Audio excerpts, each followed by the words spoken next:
years, we have relied upon the economic index formula that was devised some years ago to try to equalize the contributions from local school districts to the school foundation program. This program provides the necessary revenues for each school district throughout this state to contribute their fair share of the money that it takes to run the local school districts. But what has happened, the program called the Economic Index Formula was instituted, which gives the state of Texas a responsibility for approximately 80% of the funding of the school foundation program. The other 20% was allocated to the local school districts to provide their portion of the 100% financing for school purposes.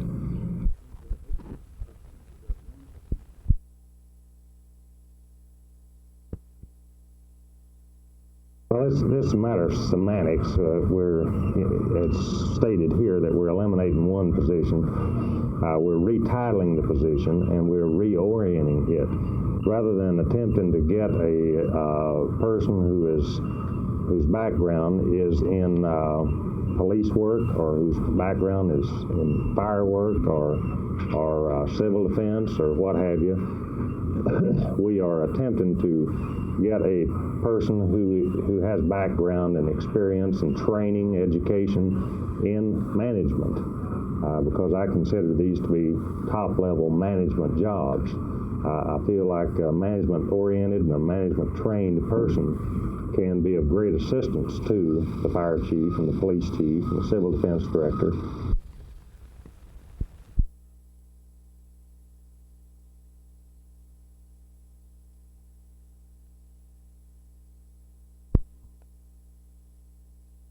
Jerry, I thought maybe I'd get that question asked. I don't really know how to answer that. We don't like to be called rabbits.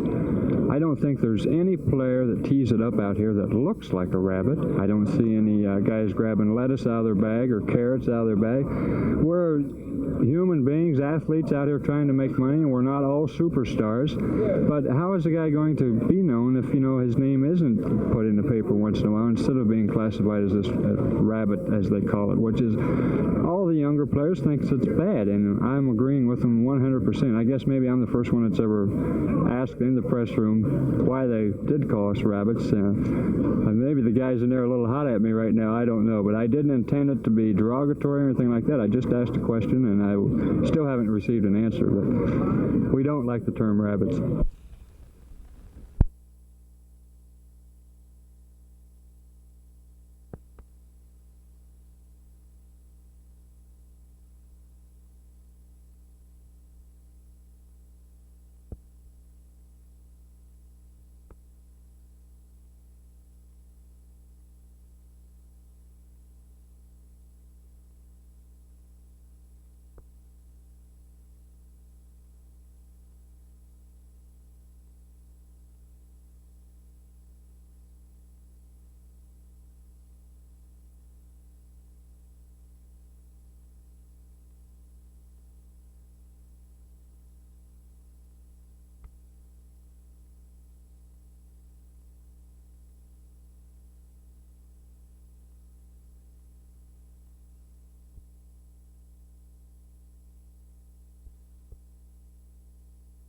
It's imperative, from the point of view of maintaining the size military establishment that we've had ever since Korea, that the draft be continued. If the draft is not continued, there can be one of two circumstances. One, we will rationalize the threat down to a point that the number of volunteers will meet the size force required. In other words, we'll dismiss safeguarding some interests that might otherwise be protected. The other possibility is that in an effort to get the size force that will be required, that all barriers to entry into military service will be eliminated, and we'll get what I call garbage in, and when you get garbage in, usually you have garbage out.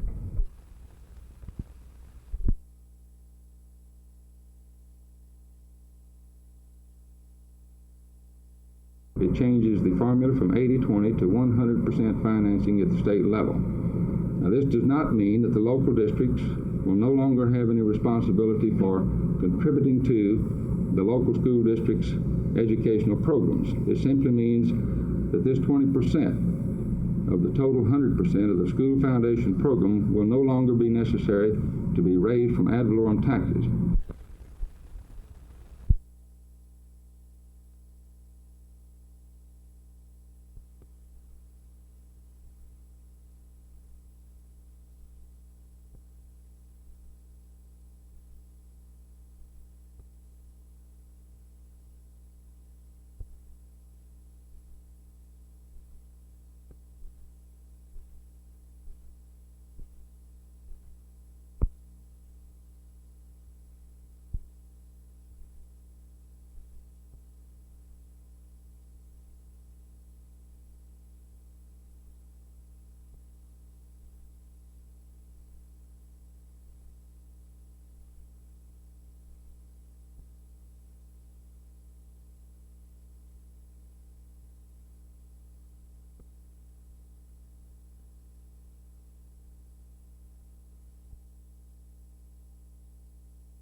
This is the typical image of an American nurse, white and female.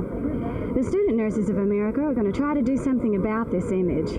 Beth Pearl is the president of the National Students Nurses Association. Beth, what do you plan to do? We'd like to break through to nursing, break into nursing, and help minority group students break in too. This would be blacks, Spanish-speaking Indian Americans, and men, which are a very bad minority in nursing. And we'd like to bring them into nursing. Our project has existed a lot in the past because of student effort and student determination. And this year, in an attempt to expand and upgrade and just intensify the project, the National Student Nurses Association sought and received our first federal grant, a $100,000 grant from the Division of Nursing. And so we're very pleased with it and very excited about the potential. And a man that's going to be doing a lot of the implementing for us is Mr. St. Clair Clement, our new project director. St. Clair, you meet both of the qualifications. You are black and you are a man. What do you plan to do to bring these groups into nursing? Well, hopefully we plan to launch a national campaign to inspire and motivate minority groups and men to enter into the fields of nursing. We hope to work with the institutions as well and to solicit their effort in marketing or encouraging or selling this concept of more people entering this field. Anybody knows that we do need more nurses, but why do we need more minority-type nurses?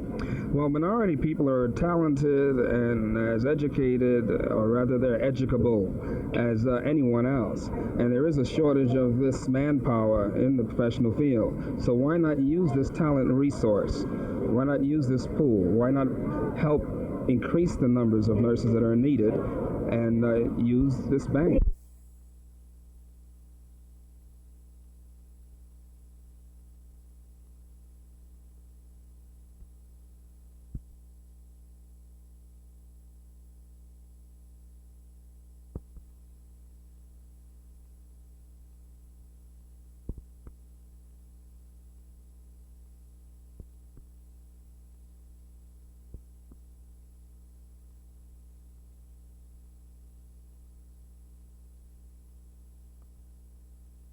I'm sitting in the office of City Manager Rodger N. In the few weeks he's been city manager, Mr. Lyon has been compiling lists of changes he wants to make in city government, and that list has partially emerged. For one thing, there is no more super chief in Fort Worth.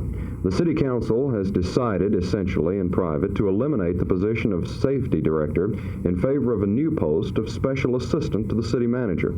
That assistant would coordinate actions of the police and fire departments and the Civil Defense Command. The main difference in the new structure is that the special assistant would have considerably less power in day-to-day operations than Cato Hightower had when he was public safety director. Mr. Lyon, why are you making this change? The new city manager will have other recommendations in the reorganization of his staff, and these, along with the elimination of the public safety director, will have to be approved by the City Council. J. Lewis, Channel 8.